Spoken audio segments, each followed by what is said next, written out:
Suddenly, she came close to me as she grasped my hand and looked up with her serious face. I was held captive by her tearful eyes. And then, with resolve, I opened my mouth to speak. When she heard my words, she rubbed up against me. Her face was so adorable, I knew I would never forget her at this moment. There was a girl at my school, feared by everyone and the most beautiful bad girl. Her name was Ella Smith. Flowing long hair, a small face, big round eyes with long lashes. A classic beauty. Nearly everyone who met her would say she's beautiful. But she came with rumors. She never lost a fight. If you crossed her, you would see hell. If I tried to list them all, it would never end. The scary rumors were abundant. That's why no one dared to approach her. She was always alone. But the truth was, she was my childhood friend. We were in the same class in kindergarten. We played together until about the 2nd grade. We lived close by, and every day we walked to and from school together. Little Ella used to say, "My mom's always away because of her work." Whenever she said that, she looked truly sad, so I stayed by her side, hoping to make her smile. Since we started elementary school, I often helped Ella with her studies. She struggled with studying, but she never hated it.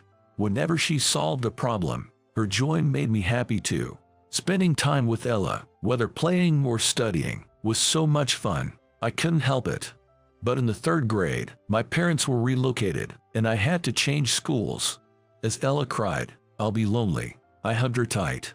"Don't worry, we'll always be friends. If you ever need help, I'll come running," I told her. Looking back now, I think what an irresponsible thing I said. But as a 3rd grader, I truly meant it. Even after I moved, I remember worrying if Ella was crying. That Ella, whom I adored, I met again at the high school entrance ceremony. Growing up from the cute girl she was, Ella had become a beautiful young woman. Her gaze was a bit sharper than before, but I recognized her instantly. But she looked like a complete bad girl. Compared to when she was young, I was a bit shocked at the change, but I was happy to see her again. So I mustered up the courage and spoke to her. "Ella White, I'm Oliver Brown. Remember me? It's been a while. How have you been?" When Ella looked at me, she frowned noticeably. And then she yelled, "I don't know you." Her momentum left me frozen in place for a while. But leaving me behind, Ella quickly walked away. That was the last time I spoke to Ella. Ella started skipping school towards the end of the 1st year of high school. I wondered what happened, but of course, I couldn't ask her. By the time I was a senior, Ella had been held back a year. I figured she hadn't attended enough days, but there were also rumors that she was held back because of too many fights. Everyone was scared, but even though Ella was a bad girl, I was worried about her. I couldn't forget how Ella cried when I moved away in 3rd grade because she was lonely. To me, even if she became a bad girl, she was still the crybaby Ella. Besides, I was curious about how Ella became a bad girl. But time passed without me being able to talk to Ella, and my graduation was approaching. Just as we were nearing graduation, unexpectedly, Ella began to talk to me. At the time of school dismissal, Ella, who had been waiting for me near the lockers, asked, "Can I ask you something?" She then grabbed my hand, bewildered as I was, and pulled me into an empty classroom. As I stood there surprised, Ella suddenly fell to her knees in front of me. "Heck, why are you kneeling down?" While I was in turmoil, Ella, with her head bowed, loudly asked, "Please teach me how to study." I didn't understand the situation, so I decided to ask her the reason. Then she began to say something unexpected. I want to become a nurse." It seems that Ella lives with her mother. She got divorced when Ella was a baby. Ella's father, apparently, was a violent man. Ella's mother worked desperately hard and raised Ella. Maybe that's why Ella used to say Mom is never at home when she was little, because she was busy working. Despite calling ourselves childhood friends, I had no clue about these circumstances. Ella's mother got into an accident and suffered a severe injury. This was when Ella was a freshman in high school. Although her mother is now discharged from the hospital, Ella had to miss school frequently due to taking care of her mother, accompanying her for rehabilitation, and working part-time to secure their living expenses, which led to her having to repeat a grade. So, It wasn't fights or any other similar problems after all. When I heard Ella's story, I felt indescribable emotions. While I was casually attending school, Ella and her mother were struggling hard. It must have been tough. Ella simply nodded in response to my words. Well, she's discharged from the hospital now. Back then, we had insurance, so we got some money from that, and also from the person who caused the accident. We somehow managed, but life was already hard, and with the added living expenses, I had to work part-time. As a result, I could hardly attend school and ended up repeating a grade. How is your mom doing now? Upon my question, Ella's face brightened. Yeah, she's doing great now. She worked hard at her rehabilitation. Her injury was severe, so she can't push herself too much, but she found a job at a call center where she can work sitting down. So, I quit my daytime job and have been able to go to school. Ella started to think about her future now that she was able to go to school. She wanted to become a nurse, the profession that supported her and her severely injured mother. Do you think it's impossible for someone like me to aim to be a nurse? When Ellie asked in a small voice, I hurriedly denied it. There's no way that's true. You've been through a lot, Ella. That's why you'll make a great nurse. At my words, Ella showed a smile, but she had repeated a grade, and even before that, she didn't focus much on her studies. Even her high school teachers told her that the path to nursing might be tough. The teachers told me that a rebel like me couldn't become a nurse, that it's too late for me to catch up on my studies, but I just can't give up. Ella clenched her fists tightly. Being dismissed by her high school teachers for being a rebel and told her dream was impossible must have hurt.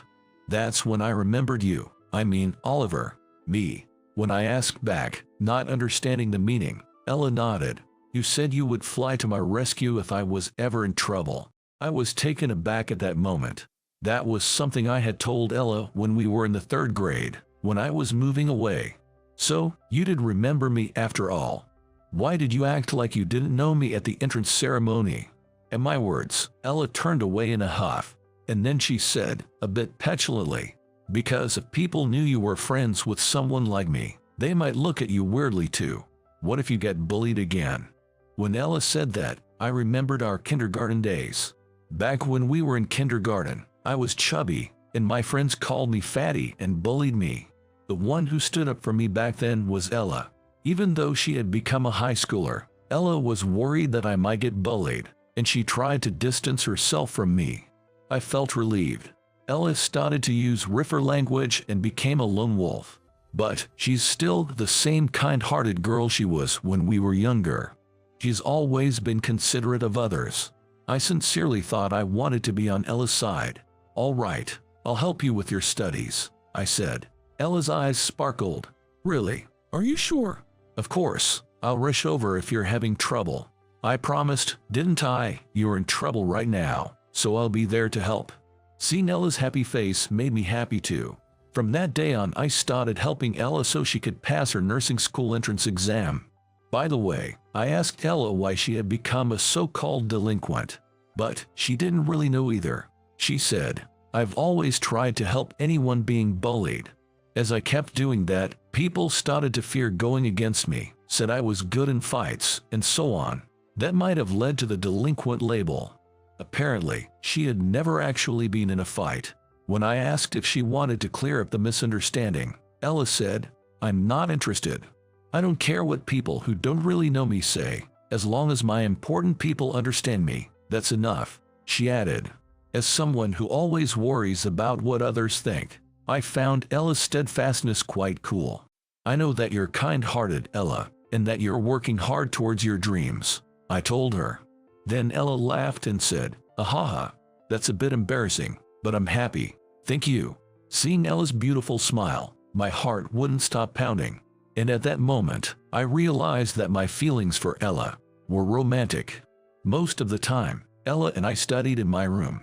Ella seemed reluctant to go to places like coffee shops because it cost money, and since I was living alone after graduating from college, my place was just right. Ella's progress in her studies was indeed a bit slower than her peers, but she didn't hate studying, so she absorbed everything like a sponge when I taught her. I could tell that she was studying hard even on days when she didn't meet me and carefully revising the parts she got wrong. Watching Ella focus on her studies reminded me of the old days when I used to teach her. She was still in elementary school then, but even at that time, Ella seemed to enjoy learning from me. I enjoyed teaching Ella, and I started to feel comfortable spending time with her. One day, Ella texted me, "I'll be late due to committee work." We were supposed to study at my house that evening. It was the start of winter, and it was getting dark early, so I decided to pick Ella from school. As an alumnus, I was allowed to enter the school building with a visitor's pass. When I peeped into her class that I heard about every day, I found Ella there, but she wasn't doing any committee work. She was alone in the empty classroom, wiping down desks. She was diligently erasing graffiti from a desk. When I took a closer look at the desk, I saw it had words like delinquent, dumb, and old woman written on it. I instantly thought, this is bullying, and I felt a surge of anger. I then confronted her. Ella was surprised at my sudden appearance. Why are you here? That doesn't matter now. That's bullying, right? Ella glanced down at the desk and said nonchalantly, I don't know, maybe. Are you being bullied by someone? Do you know who it is? I'll catch them for you. At my fury, Ella smiled. What's so funny? Well, you used to be the one I saved from bullies. You've become strong, she said. I was embarrassed when she spoke to me like a mother, but it was true, so there was nothing I could do about it. Times have changed. You can at least stand up to bullies now. You probably just want to mock me because I, a former delinquent, have started to study all of a sudden. With college entrance exams approaching, you must be stressed out, aren't you? With a detached air, Ella said that, there's no way we can let things continue like this. I've already talked to the teacher. If it's affecting your studies, we'll take measures, but for now, let's leave it to the teacher. Wasting time on a witch hunt is pointless. Instead, I'll focus on my studies. I'm behind everyone else, so every second is precious to me. After hearing these words, I calmed down. It was wrong for me to be this fired up when the actual victim, Ella, was so calm. Ella didn't care about the bullying. She was totally focused on her dream. I admired her for being so cool. And I realized at that moment, yes, I really liked her. The only thing I could do for the girl, it was helping her study for the exams. Ella and I crammed together for the upcoming entrance exams. She got accepted into her school of choice. On the day we found out about her acceptance, she came to my house. I already knew about her acceptance from a phone call beforehand, so I had prepared a meal and a cake to celebrate. When I opened the front door, she came right up to me and said, "Tell me that you love me." I didn't know how to react when the girl I liked suddenly approached me and said that. As I hesitated, she grabbed my arm, looked up at me seriously. I could tell that despite her strong gaze, she was somewhere nervous. Looking into her eyes, I made up my mind. I gently entangled her hand from my arm, held both of her hands tightly, and said, I love you, Ella. I love your kindness, your dedication to your dreams, and your hard work. I want to be with you, not as a friend or childhood friend, but as a boyfriend. Without saying a word, Ella hugged me and rubbed her head against me. Whether she was moved or hiding her embarrassment, I wasn't sure, but it was a very adorable gesture. From that day, Ella and I became a couple. Later on, I found out that Ella knew I liked her. She said she could tell because sometimes there was a certain warmth in my eyes when I looked at her. It was so obvious by the way you looked at me that you liked me. It was crystal clear. I felt embarrassed when she told me that, but it was true, so there was nothing I could do to deny it. Ella had the same feelings, but she had decided to focus on the exams until they were over. It was just like her, and when I heard that, I fell in love with her all over again. Now we are parents of 2 kids. Ella, with no traces of her delinquent past, is a kind and caring nurse and a mother. We live with Ella's mother, so we're a family of 5. Every day is lively and happy. How was that? Subscribing to our channel will be a great motivation for us. See you in the next video.